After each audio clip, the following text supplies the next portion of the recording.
ನಮಸ್ಕಾರ ಮಕ್ಕಳೇ. ಪ್ರಥಮ್ ಮೈಸೂರು ಪ್ರಸ್ತುತಿಪಡಿಸುತ್ತಿರುವ ಸಾಪ್ತಾಹಿಕ ಪ್ರಸಾರ. ಮಕ್ಕಳೇ, ಕಳೆದ ಸಂಚಿಕೆಗಳಲ್ಲಿ ಶೈಕ್ಷಣಿಕ ಆಯ್ಕೆಗಳು ಬಗ್ಗೆ ನಮಗೆ ಸಾಕಷ್ಟು ಮಾಹಿತಿಗಳು ದೊರೆತಿವೆ.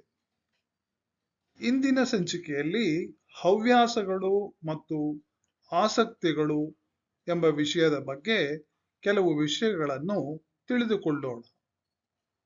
ನಾವು ಶೈಕ್ಷಣಿಕ ಆಯ್ಕೆ ಮಾಡುವ ಮುನ್ನ ನಮ್ಮಲ್ಲಿರುವ ಹವ್ಯಾಸಗಳು ಮತ್ತು ಆಸಕ್ತಿಗಳು ಬಹಳ ಮುಖ್ಯವಾದ ಪಾತ್ರವನ್ನು ವಹಿಸುತ್ತವೆ. ನಾವು ವಿದ್ಯಾರ್ಥಿ ದಶೆಯಲ್ಲಿ ನಮ್ಮ ಹವ್ಯಾಸಗಳು ಮತ್ತು ಆಸಕ್ತಿಗಳನ್ನು ಅವುಗಳಲ್ಲಿ ತೊಡಗಿಸಿಕೊಂಡು ಬೆಳೆಸಿಕೊಳ್ಳಬೇಕಾಗುತ್ತದೆ.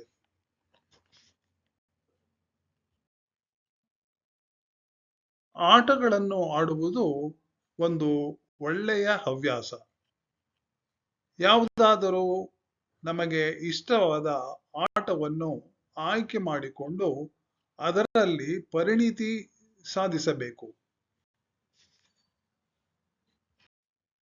ಮಕ್ಕಳೇ, ನಾವು ಕೇವಲ ಪಠ್ಯ ಪುಸ್ತಕಗಳನ್ನು ಮಾತ್ರ ಓದಿದರೆ ಸಾಲದು. ಜೊತೆಗೆ ವೃತ್ತಪತ್ರಿಕೆಗಳು ಹಾಗೂ ನಿಯತಕಾಲಿಕೆಗಳು ಈ ರೀತಿಯಾಗಿ ಬೇರೆ ಓದುಗವನ್ನು ಅಭ್ಯಾಸ ಮಾಡಿಕೊಳ್ಳಬೇಕು. ಕತೆ ಪುಸ್ತಕಗಳು ಓದುವುದು ಒಳ್ಳೆಯ ಹವ್ಯಾಸ. ಅಡುಗೆ ಮಾಡುವುದು ಒಂದು ಒಳ್ಳೆಯ ಕಲೆ.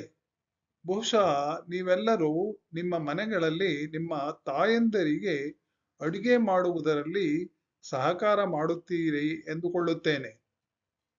ಅಡುಗೆ ಮನೆಯಲ್ಲಿ ಅನೇಕ ವಿಷಯಗಳು ತಿಳಿದುಕೊಳ್ಳುವುದಿರುತ್ತದೆ. ನೀವೆಲ್ಲರೂ ಅಡುಗೆ ಕಲೆಯನ್ನು ಕಲಿಯಬೇಕು. ಪ್ರಾಣಿಗಳನ್ನು ಸಾಕುವುದು ಒಂದು ಒಳ್ಳೆಯ ಹವ್ಯಾಸ. ನೀವೆಲ್ಲರೂ ನಿಮ್ಮ ಮನೆಗಳಲ್ಲಿ ದನಕರುಗಳು, ಜಾನುವಾರುಗಳು ಹಾಗೂ ನಾಯಿ ಮುಂತಾದ ಸಾಕು ಪ್ರಾಣಿಗಳನ್ನು ಇಟ್ಟುಕೊಂಡಿರಬಹುದಲ್ಲವೇ? ಇದು ಬಹಳ ಒಳ್ಳೆಯ ಅಭ್ಯಾಸ. ನೀವು ಸಂಗ್ರಹಾಲಯಗಳನ್ನು ನೋಡಿದ್ದೀರಾ? ಅಲ್ಲಿ ಅನೇಕ ರೀತಿಯ ಸಂಗ್ರಹಗಳನ್ನು ಮಾಡಿರುತ್ತಾರೆ. ನೋಟುಗಳು, ನಾಣ್ಯಗಳು, ಚಿತ್ರಗಳು, ಪೋಸ್ಟ್ ಸ್ಟ್ಯಾಂಪ್ಗಳು, ಈ ರೀತಿ ಅನೇಕ ಸಂಗ್ರಹಗಳನ್ನು ನೀವು ಕೂಡ ಮಾಡಬಹುದು. ಇದರಿಂದ ನಮಗೆ ಹಲವಾರು ವಿಷಯಗಳು ತಿಳಿಯುತ್ತವೆ. ಚಿತ್ರ ಬಿಡಿಸುವುದು ನಿಮಗೆ ಬಹಳ ಇಷ್ಟವಾದ ಹವ್ಯಾಸ ಅಲ್ಲವೇ? ಚಿತ್ರ ಬಿಡಿಸುವುದರಿಂದ ನಿಮ್ಮ ಬರವಣಿಗೆ ಅಂದವಾಗಿರುತ್ತದೆ. ಹಾಗೆಯೇ ನಿಮಗೆ ಮನಸ್ಸಿಗೆ ಸಂತೋಷ ಸಿಗುತ್ತದೆ.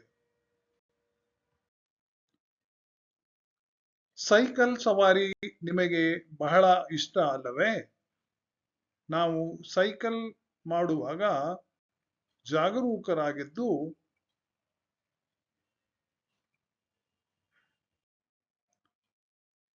ಸೈಕಲ್ ಸವಾರಿ ನಿಮಗೆ ಬಹಳ ಇಷ್ಟವಾದ ಹವ್ಯಾಸ ಅಲ್ಲವೇ?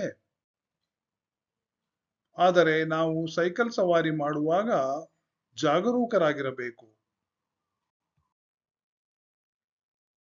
ಮಾದರಿಗಳ ತಯಾರಿಕೆ ಒಂದು ಒಳ್ಳೆಯ ಹವ್ಯಾಸ. ಬಹುಶಃ ನೀವುಗಳು ಪ್ರಾಜೆಕ್ಟ್ ವರ್ಕ್ ಮಾಡುವಾಗ ಅನೇಕ ಮಾದರಿಗಳನ್ನು ತಯಾರಿಸುತ್ತೀರಿ. ಇದು ಒಂದು ಕಲಿಕೆಯ ಮಾದರಿ. ನಿಮ್ಮಲ್ಲಿ ನಟನೆ ಯಾರಿಗೆ ಇಷ್ಟ? ಬಹುಶಃ ನೀವುಗಳು ಏಕಪಾತ್ರಾಭಿನಯ ಮಾಡಿರಬಹುದಲ್ಲವೇ? ನಟನೆ ಮಾಡುವುದು ಒಂದು ಮನೋರಂಜನೆಯೂ ಕೂಡ ಹೌದು. ಸಂಗೀತ ಹಾಡುವುದರಿಂದ ಹಾಡುವವರಿಗೂ ಕೇಳುವವರಿಗೂ ಸಂತೋಷ ನೀಡುತ್ತದೆ.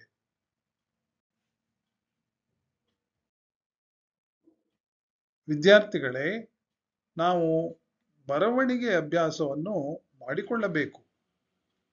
ಬಹುಶಃ ದಿನಚರಿ ಬರೆಯುವುದರಿಂದ ಆರಂಭಿಸಿ ನೀವು ಬರವಣಿಗೆಯನ್ನು ಹೆಚ್ಚಿಸಿಕೊಳ್ಳಬಹುದು.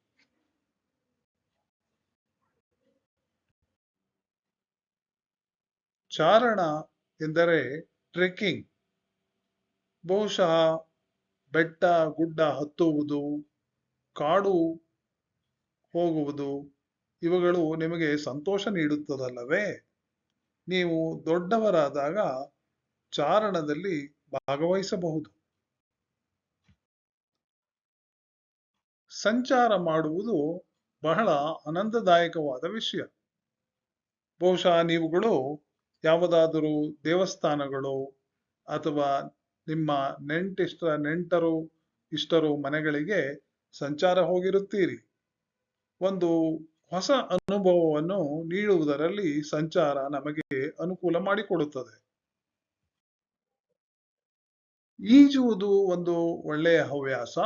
ಆದರೆ ನಾವು ಈಜುವ ಮುನ್ನ ಬಹಳ ಎಚ್ಚರಿಕೆ ವಹಿಸಿರಬೇಕು. ಯಾರಾದರೂ ದೊಡ್ಡವರ ಗಮನದಲ್ಲಿ ನಾವು ಈಜನ್ನು ಕಲಿತು ನಂತರ ಸ್ವಂತವಾಗಿ ಪ್ರಯತ್ನ ಪಡಬೇಕು. ನಿಮಗೆ ಈಜಲು ಬರದಿದ್ದರೆ ದಯವಿಟ್ಟು ನೀರಿನ ಹತ್ತಿರ ಹೋಗಬೇಡಿ. ಹೊಲಿಗೆ, ಕಸೂತಿ ನಿಮಗೆ ಇಷ್ಟವೇ?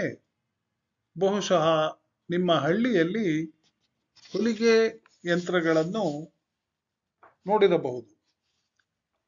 ಕಸೂತಿ ಮಾಡುವುದು ಒಂದು ಕಲೆ. ಇದು ಕೇವಲ ಹೆಣ್ಣು ಮಕ್ಕಳಿಗೆ ಮಾತ್ರವಲ್ಲ, ಗಂಡು ಮಕ್ಕಳು ಕಲಿಯಬಹುದು. ನಾವು ನಮ್ಮ ದಿನನಿತ್ಯದ ಜೀವನದಲ್ಲಿ ಅನೇಕ ರಿಪೇರಿ ಕೆಲಸಗಳನ್ನು ಮಾಡಬೇಕಾಗುತ್ತದೆ.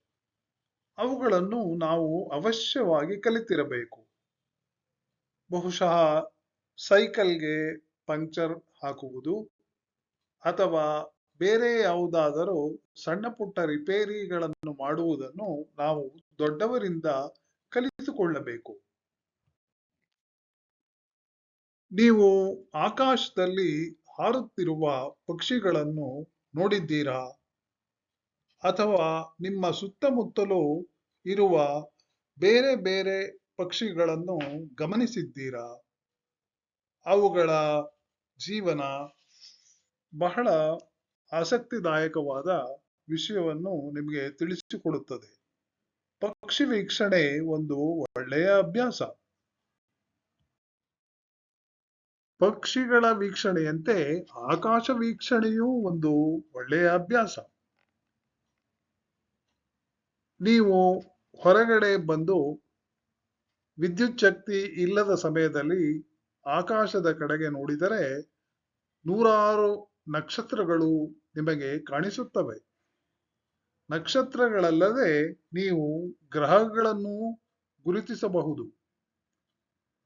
ಇವುಗಳಲ್ಲದೆ ಆಕಾಶ ಗಂಗೆ ಎಂಬ ಒಂದು